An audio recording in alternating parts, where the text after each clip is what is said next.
మహారాష్ట్ర నుంచి ఆసిఫాబాద్ పట్టణానికి అక్రమంగా తరలిస్తున్న నిషేధిత గుట్కాను వాంకిడి పోలీసులు పట్టుకుని నిందితునిపై కేసు నమోదు చేశారు. వాంకిడి ఎస్ఐ సాగర్ తెలిపిన వివరాల ప్రకారం వాంకిడికి చెందిన షహీద్ సాయంత్రం మహారాష్ట్ర నుండి వాంకిడి వైపు తన ఆటో వస్తుండగా అనుమానాస్పదంగా ఉండడంతో పోలీసులకు అనుమానం రావడంతో అతని ఆటోని తనిఖీ చేయగా అందులో 30 గుట్కా బ్యాగులు ఉన్నవని, అందులో ఒక్కో బ్యాగులో 40 మజా డబ్బాలు ఉన్నాయని, పట్టుబడిన వాటి విలువ 11,22,000 ఉంటుందని చెప్పారు. నిందితుడిని వాంకిడి పోలీసులు అదుపులోకి తీసుకుని విచారణ చేపట్టి అతనిపై కేసు నమోదు చేశారు. ఈ తనిఖీల్లో Wankidi SI Poshetti, head constable Shyamarao, constable Durgaprasad ఉన్నారు.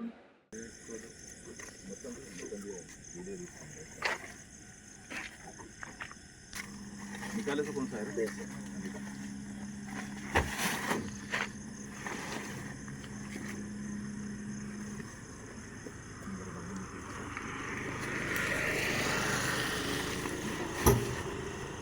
कितने रहते क्या है?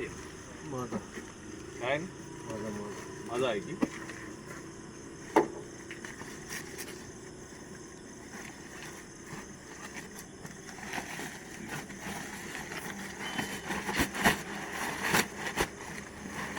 नीचे रख.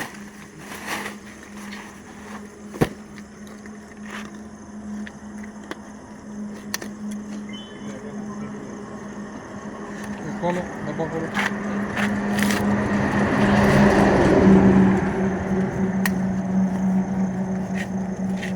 क्या है ये? माजा.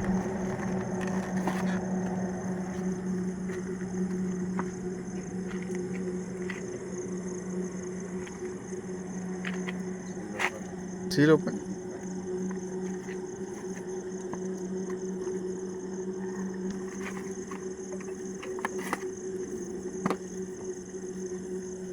माजा 108.